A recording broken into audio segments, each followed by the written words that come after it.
everyone. Welcome to Mental Health Bites with Dr. Judy. In this 10-minute podcast, we'll cover a timely topic related to psychology, answer one of your burning questions, and provide you with a practical tip to improve your mental wellness every single day.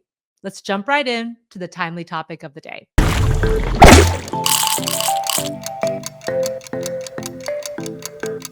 Today, we're going to be talking about a fascinating topic, and that is Gestalt therapy.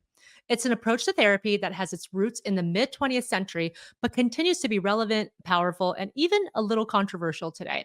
We'll explore why Gestalt therapy is so impactful, highlight some of its key techniques, and share how it might help you in your personal growth. Gestalt therapy was developed by Fritz Perls in the 1940s and 1950s, and it's based on the idea that we are all part of a whole. The word Gestalt itself means whole in German. The philosophy behind Gestalt therapy emphasizes holistic self awareness, encouraging you to experience your emotions, thoughts, and physical sensations as part of a unified experience. Rather than dissecting your experiences into isolated parts, Gestalt therapy asks you to focus on the here and now and the present moment. What's so interesting about Gestalt therapy is that it challenges us to stop living in the past or worrying about the future. This is echoed by actor Jim Carrey, who has spoken publicly about his own mental health journey. And he said, "Your body needs to be in the present moment to make contact with life."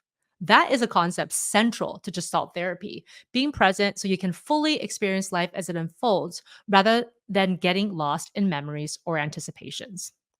Gestalt therapy employs a number of experiential techniques to help you connect with your emotions and experiences. One of the most well known techniques is the empty chair technique. This exercise invites you to imagine sitting across from an empty chair where a person or a part of yourself sits, perhaps someone you have unresolved issues with or a younger version of yourself. You have a dialogue with that person or aspect of yourself, expressing things you've left unsaid or feelings you've suppressed. This can be incredibly powerful for working through lingering emotions. For example, if you're struggling with guilt over a past argument, you might use the empty chair technique to speak directly to the person you feel guilt toward. You express your feelings and then switch seats to take on their perspective, responding to yourself. It's a structured way to bring unresolved emotions to the surface, and that helps you to confront and understand them. Another technique is the exaggeration exercise. Here, you're asked to focus on a physical movement or behavior. Perhaps you're tapping your foot or fidgeting, and exaggerate it. The goal is to become aware of the feelings behind these subtle actions. It's a way of bringing unconscious emotions into conscious awareness. Sometimes we express anxiety or frustration through these tiny, repeated behaviors, and by amplifying them, you can start to understand what's really going on beneath the surface. Finally, Gestalt therapy emphasizes the mind body connection through body awareness exercises. The idea here is that your body often tells you what you're feeling before your mind can catch up. Think about times when you felt stressed. Your body might react with tense shoulders, a racing heart, or even a clenched jaw. In Gestalt therapy, clients are asked to focus on these physical sensations and use them as clues to better understand their emotions. For example, if a client feels anxious, they might notice their shallow breathing or tightness in their chest. By paying close attention to these physical sensations, they can become more aware of the underlying anxiety and start to work through it. The therapist might guide the client to explore the sensation more deeply, asking questions like, "Where do you feel the tightness? How does it change as you focus on it?" This type of bodily focus can reveal emotions that might have been previously unacknowledged, giving the client a pathway to process their feelings more fully.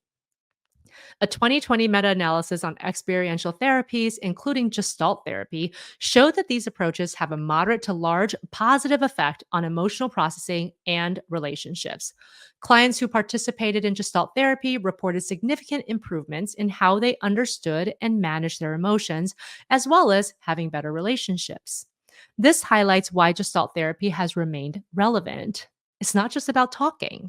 It's about experiencing and integrating your emotions to move forward in a healthier way. Gestalt's emphasis on the present moment and personal responsibility also resonates deeply with people who feel stuck. It can help with a wide range of issues from anxiety and depression to trauma and relationship problems. In fact, research published in the Journal of Humanistic Psychology found that Gestalt therapy was particularly effective for individuals dealing with unresolved trauma. helping them reconnect with and process emotions that may have been repressed for years.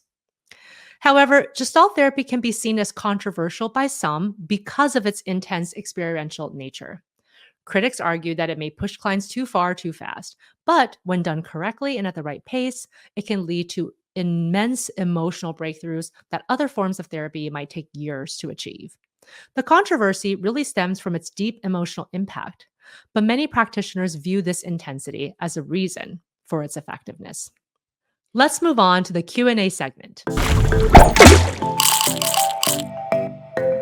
Today, I answer one of your burning questions about psychology from Paul in Boston.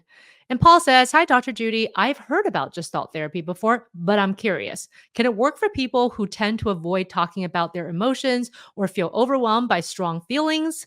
Is it too intense for certain individuals?" Asking for a friend. Great questions, Paul. Gestalt therapy can definitely be intense, but it doesn't have to be overwhelming. One of the core principles of Gestalt is meeting the client where they are. A trained therapist will always gauge your readiness for certain exercises. While the experiential techniques in Gestalt can lead to strong emotions, they are done gradually and with care. For people who tend to avoid their feelings, Gestalt therapy can actually be a game changer. Instead of forcing you to talk about feelings you're not ready to address, it helps you become aware of how you avoid them. This could be through physical sensations, body language, or certain behaviors you might not even notice in yourself. Over time, this awareness helps you connect with your emotions in a way that feels manageable and safe. If you're someone who feels overwhelmed, therapists can use gentler techniques to help you ease into this process. So, while it might seem intense at first, Gestalt therapy is really about pacing it right for each person. It can be incredibly beneficial for people who avoid emotions because it actually does not push you to dive into them headfirst. It teaches you to observe and engage with them slowly and mindfully. Hope that was helpful, Paul, and good luck. Let's move on to the practical tip of the day. One of the most famous techniques from Gestalt therapy is the empty chair technique. And while it's typically done with a therapist, you can actually try a simplified version of this exercise at home to gain insights and work through unresolved emotions. Here's how you can do it in 4 simple steps. Step 1, set the stage. Find a quiet space where you won't be interrupted. Place 2 chairs facing each other, one for you to sit in and one to represent the person or part of yourself you need to communicate with. You can imagine this other person sitting there or even place an object in the chair to help you visualize them. Step 2, speak your mind. Sit down in your chair and take a deep breath. Imagine the person or part of yourself sitting across from you. Start talking to them as if they're really there. Express everything you've been holding inside, your thoughts, your feelings, anything unresolved. This could be an old argument, feelings of hurt, or even things you appreciate but never expressed.